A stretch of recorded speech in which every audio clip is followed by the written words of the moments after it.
여러분 안녕하십니까?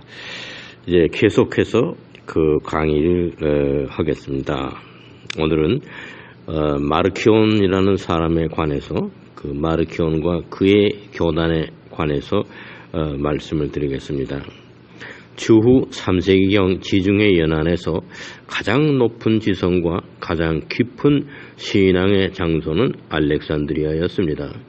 그곳에서는 신플라톤 철학과 신피타고라스 학파 그리고 교리문답학교의 기독교 신앙과 신학의 체계 등의 정신문화가 그 당시에 개화기를 맞고 있었습니다.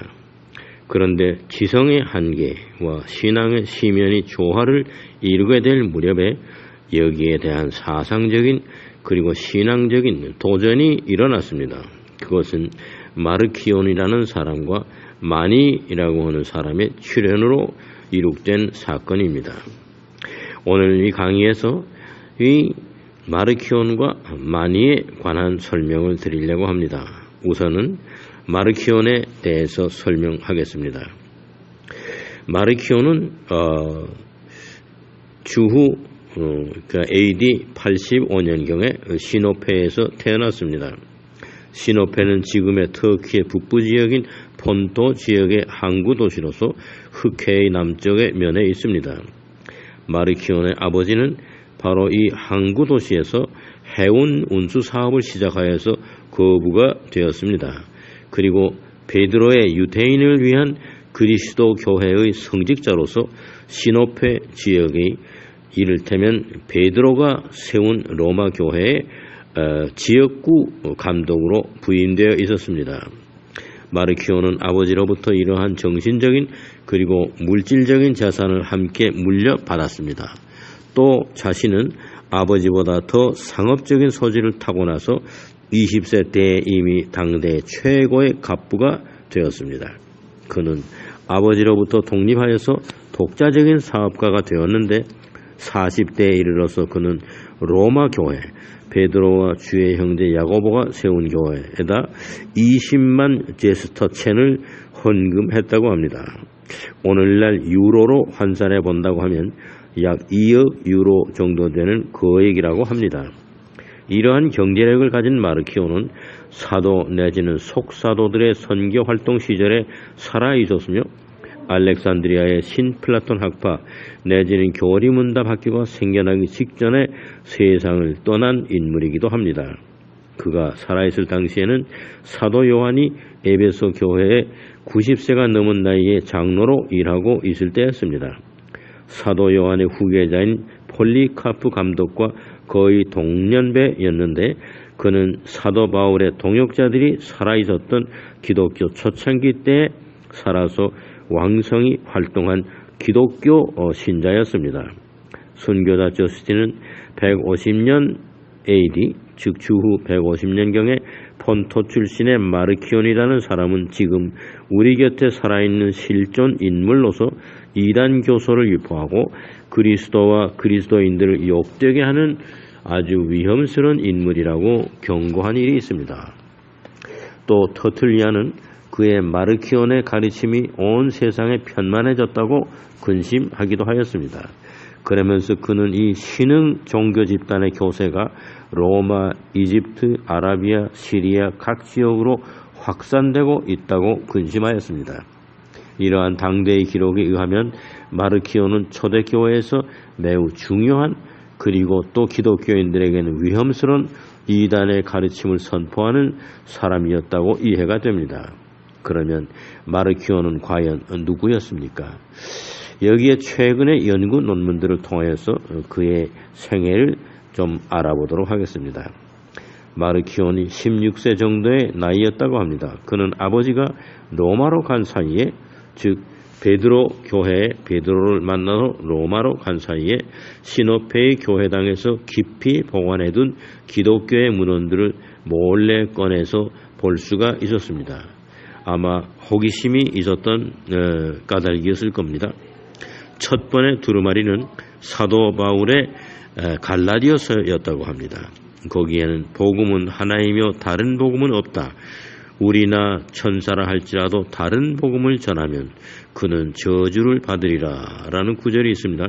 마르키오는 여기에서 4개의 복음서 중에서 누가복음 하나만이 참된 복음이라고 생각하였습니다. 그리고는 바울 서신 10개를 선택하였습니다. 갈라디아서, 고린도 전후서, 로마서, 데살로니가 전후서, 에베소서, 골로새서, 빌레몬서, 빌립보서 등이었습니다. 그는 이러한 문헌들만이 그리스도의 복음을 전하기 위한 근거라고 생각했습니다. 추측해본다면 마르키온 교단에서는 이것이 경전처럼 여겨지기도 하였을 것입니다. 그는 아버지가 안 계신 동안에 이러한 초대 기독교의 문헌들을 탐독하였습니다. 그리고는 에베소로 향하여서 그 당시에 고령으로 살아있었던 사도 요한을 만나기로 결심하였습니다. 사도 요한은 마르키온이 시노페의 교회 감독의 아들이라고 하여서 정중히 만나 준비를 하였다고 전해옵니다. 거기에서 마르키온은 사도 요한의 요한계시록에 관한 비전을 직접 들었다고 합니다. 마르키온은 사도 요한과 독대하여서 이야기하고자 하여 함께 간 사람들을 방에서 내어보냈다고 합니다. 그때 요한은 마르키온에게 자기는 오랜 세월 동안 마르키온 같은 사람을 기다려왔다고 말하면서 그에게 안수함과 동시에 두루마리 책을 꺼내 놓았다고 합니다. 그리고는 그 책을 소중히 보관해 달라고 말을 남기고 숨을 거두었다고 합니다. 로마에서 돌아온 아버지가 사람들을 에베소로 보내서 아들인 마르키온을 데려오라고 하였습니다. 그때 마르키온 옆에 사도 요한이 죽어있는 것을 발견하고 그들은 마르키온이 요한을 죽였다고 주장하였습니다. 이로 인하여서 마르키온은 에베소에서 감옥에 갇히게 되었습니다. 바로 그날 밤에 감옥으로 어떤 낯선 사람이 찾아왔다고 합니다. 그는 영지주의자로 이름이 난 세르도라는 사람이었습니다. 세르도는 에베소에서 아주 돈이 많은 부자였으므로 간수들을 매수하여서 그날 밤에 마르키온을 추록시켜 자기 집으로 데리고 갔습니다. 세르도는 배를 30개나 보유하고 있는 안티옥에서는 지사를 두고 아주 거대한 해양 운수 사업을 하고 있는 사람이었습니다. 그리고 마르키온의 아버지와도 사업관계로 잘 아는 사이였다고 합니다. 마르키온은 세르도의 저택에 안전히 거하게 되었습니다. 자기가 시노페에서 가지고 나온 문헌은 누가복음서 그리고 바울서신 10개였는데 이것들은 히브리어와 그리스어로 기록되어 있었습니다. 그리고 사도 요한에게서 직접 받았다고 하는 두루마리는 예수님의 모국어인 아람어로 기록되어 있었습니다. 마르키온은 아람어에도 능통하였기에 이 두루마리 역시 히브리어와 그리스어로 번역을 해 놓았습니다. 그때 마르키온의 나이는 26세였다고 합니다. 세르도의 나이는 27세였다고 하는데 마르키온이나 세르도나 거의 비슷한 동년배였던 것 같습니다. 마르키온은 누가복음의 내용에서 구약 성서가 인용된 부분을 모두 삭제해버리고 완벽한 마르키온 복음서를 만들었습니다. 이른바 누가복음이라고 말하지 아니하고 마르키온 복음서라고 그 제목을 고쳤다고 하는 것입니다. 그러나 마르키온이 수정하고 자기가 자신의 생각을 더 보충한 이른바 마르키온 복음서, 누가복음을 근거로 한 마르키온 복음서는 오늘날까지 전해오지 않고 있습니다. 그리고는 누가가 테오필로 각하에게 보낸 서신들을 모두 다 수집하였다고 합니다. 물론 사도행전도 마르키온이 중요한 문헌으로 보관하고 있었던 것으로 알고 있습니다. 마르키온에게는 예수님에 관한 사건을 가장 명확히 기록한 사람은 누가였다고 하는 생각이 들었습니다. 그리고는 바울 사도의 서신들을 가지고서 마르키온 교단의 경전으로 정했습니다. 경전을 소유한 마르키온의 교회는 급속도로 성장하기 시작하였습니다. 거기에 또 재력이 있었습니다. 세르도의 영지주의 사상의 영향뿐만 아니라 그의 경제력과 또 마르키온 자신의 재력이 여기에 부과되어서 30년간이라는 세월 동안의 마르키온 교단의 성장은 지중해 연안과 아르메니아에까지 편만하게 되었다고 합니다.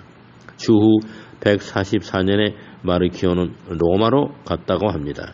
거기에서 그는 유대교의 창조주 하나님이 참된 하나님이 아니라 그 반대의 경우인 사탄이라고 비난하였습니다. 오로지 예수 그리스도가 아버지라고 가르친 사랑의 하나님만이 참된 하나님이라고 생각을 했습니다. 구약 성서를 기독교에서 인정할 수 없으며 복음서나 바울 서신 중에서 구약 성서가 인용된 부분은 모두 다 삭제해야 한다고 주장하여서 당시의 유태인 그리스도 교회로부터 이단으로 판명됨과 동시에 그의 가르침이 허용되지 않았다고 합니다. 마르키오는 이때 자기의 독창적인 생각과 신념을 피력한 반대 선언, 안티테제라고 하는 글을 썼습니다. 그것은 당대 유대교인들로 구성된 교회에서는 가장 위험스러운 증오의 문헌으로 모두 다 유대인들에게서는 불태워진 그러한 글이었습니다. 마르키온 자신은 물론 그를 추종하는 세력들 역시 로마로부터 추방되기 시작하였습니다. 바로 이 즈음 마르키온이 헌금하였던 거액인 20만 제스터체는 로마의 유태인 교회로부터 전액이 반환되었습니다. 마르키온 교단에 대한 정면적인 공세가 이때부터 본격화하기 시작하였습니다. 바로 이 즈음 알렉산드리아의 지성과 신앙은 점차로 그 자태를 드러내기 시작하였습니다. 플로틴에 의한 신플라톤 철학과 판타이노스, 클레멘스, 오리게네스 등이 학장직을 맡고 있었던 알렉산드리아의 교리문답 학교의 수준은 유럽에서는, 즉 지중해 연안에서는 최고봉에 달한 학술기관이 되었습니다. 마르키온이 로마 교회로부터 이단시되고 그의 추종자들이 모두 다 로마로부터 추방되던 그 즈음에 카르타고에서는 터툴리안이 태어났습니다. 그는 원래는 법관이었습니다. 터툴리안이 40세가 되면서 독실한 기독교 신자로 자신을 고백하고는 호교가의 입장에서 기독교를 옹호하는 글들을 쓰기 시작하였습니다. 그러면서 제일 첫 번의 작업이 기독교의 교리를 그릇된 방향으로 이해하고 가르치고 또 종교 예식을 아주 이단 교회의 예식으로 거행하는 것에 대한 반론부터 제기하는 글을 썼습니다.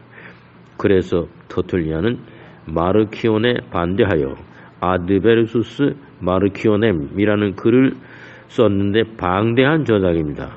우리는 마르키온 교단을 핍박했던 편에서 거의 완벽하게 마르키온 교단의 문헌들을 소각해서 마르키온에 관한 직접적인 연구는 지금으로서는 불가능한 형편에 있습니다. 그러나 터툴리안이 마르키온에 관한 거의 완벽한 문서들을 다 소유하고 있었기 때문에 그가 쓴 글에 인용되는 것을 통하여서 간접적이나마 마르키온에 관한 것을 모자이크해서 알아낼 수가 있는 것입니다. 이러한 학술적인 작업은 19세기의 독일의 신학자 아돌프 폰 하르나크에 의해서 진행되었습니다. 그는 터툴리안의 작품 속에 인용된 마르키온의 구절을 다 재구성하고 나서 마르키온에 대한 사상적인 연구와 비판을 시작하였습니다. 아돌프 폰 하르나크가 쓴 그 마르키온에 대한 연구, 그것이 1924년 이후로 유럽에서는 마르키온을 이해하는 기본적인 교과서처럼 인정되기도 하였습니다. 그런데 마르키온이 그 당대 순교자 저스틴이나 터툴리안이나 이레네우스 등의 맹혹한 비난의 대상이 된 것이 과연 정당한가? 그가 예수 그리스도의 이미지를 왜곡시킨 최초의 사람인가? 유태인들을 증오하고 또 유태인들로부터 핍박을 받았던 마르키온이 과연 악한 사람이었는가? 최근 학자들의 관심사는 그를 올바로 이해하려는 노력에 그 초점이 집중되고 있습니다. 기독교의 역사는 이단자들을 정죄하면서 보편 타당해야 할 기독교 정신이 편협해지고 편견을 고집하게 된 역사라고 말하는 이들도 있습니다. 오히려 이단자들의 주장 속에서 초대 기독교의 본 모습을 알아낼 수가 있다고 하는 것이 오늘날 많은 신학자들과 교회사를 연구하는 학자들의 공통된 견해이기도 합니다. 하르나크는 마르키온 교단은 바울 사도 이후로부터 성 어거스틴이 나타나기 전까지는 지중해 연안에서 가장 큰 영향을 끼친 예수 그리스도에 관한 정신운동이었다고 설명하고 있습니다. 그만큼 마르키온은 그 당대 교세가 크게 확산되어 있었습니다. 여기에는 마르키온 자신의 확신과 믿음이 절대로 악한 요소를 담고 있을 수는 없다고 하는 주장이 오늘날 관심을 모으고 있습니다. 과연 마르키온이 위험스러운 인물이고 악한 존재였는가? 그가 이야기하는 하나님과 그가 이해한 예수 그리스도 그리고 사도 바울에 대한 순경 등이 반대파에 의하여서 정제된 역사만을 수용한 가톨릭 교회와 그 이후의 교회사가 우리에게 전해주는 왜곡된 견해일 수도 있습니다.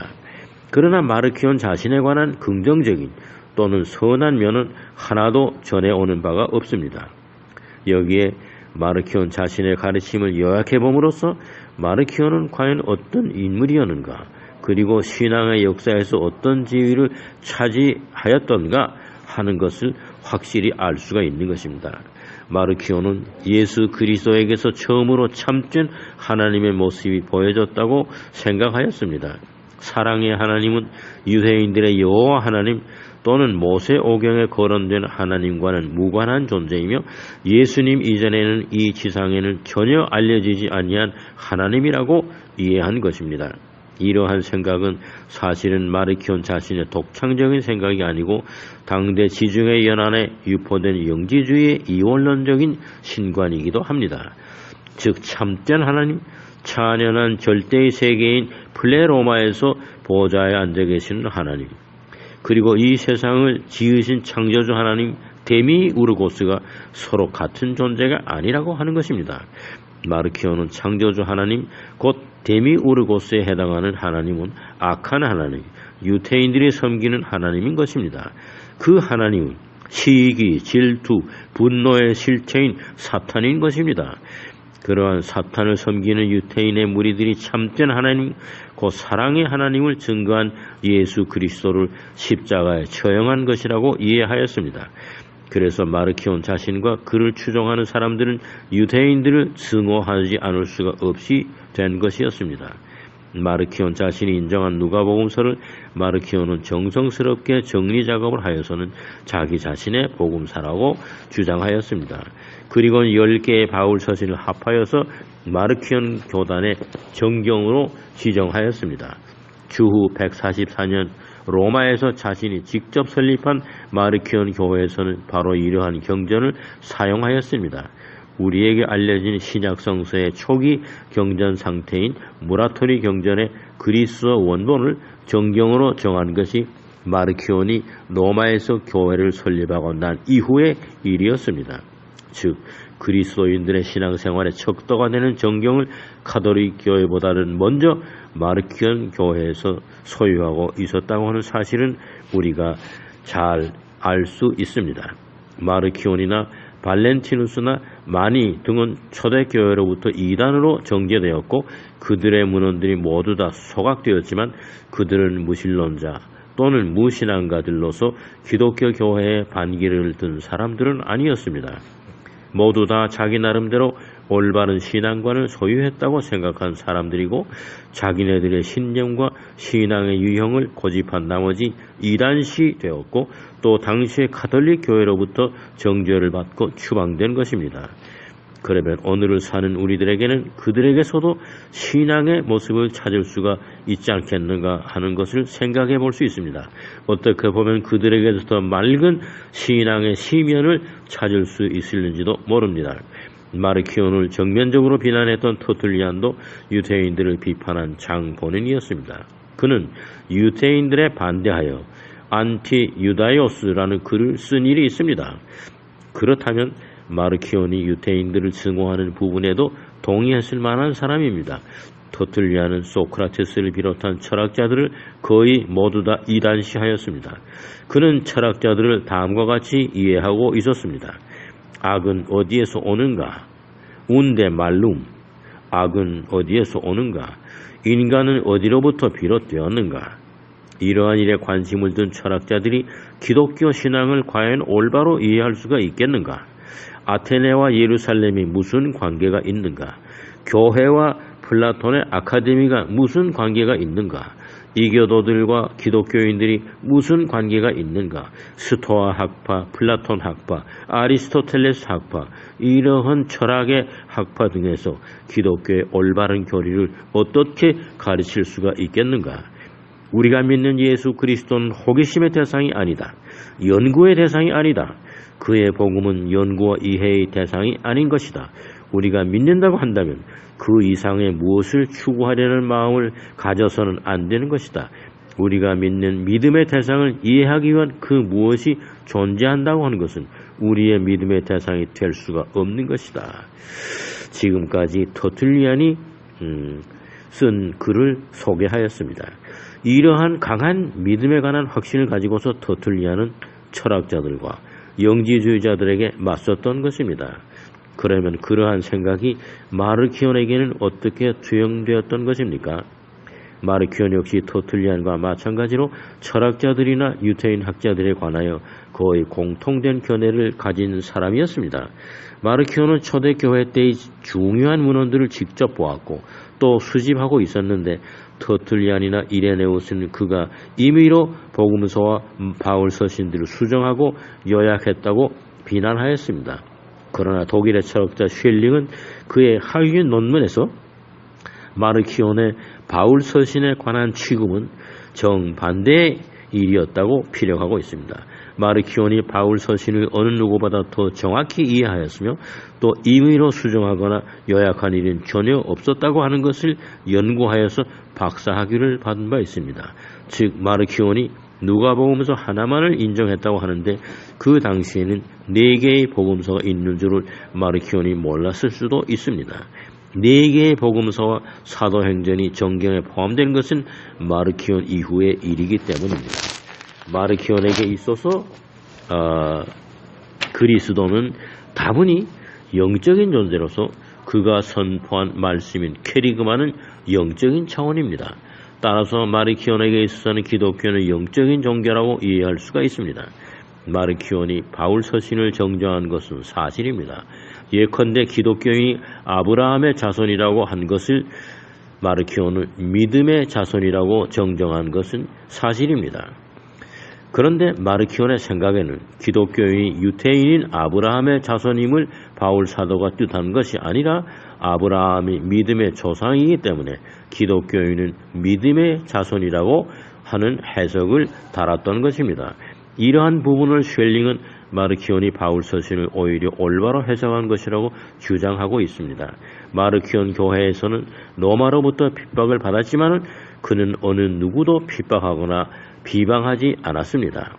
다만 유대교의 하나님은 저급한 데미우르고스에 해당하는 창조주로서 올바른 하나님이 아니라 사탄에 가까운 악한 존재라고 한 것은 자신의 영지주의적인 신념일 뿐이었습니다. 그러나 마르키온은 터툴리안이나 이레네우스처럼 한 개인을 신랄히 비난하든가 또는 가톨릭 교회를 부정한 일은 없었습니다.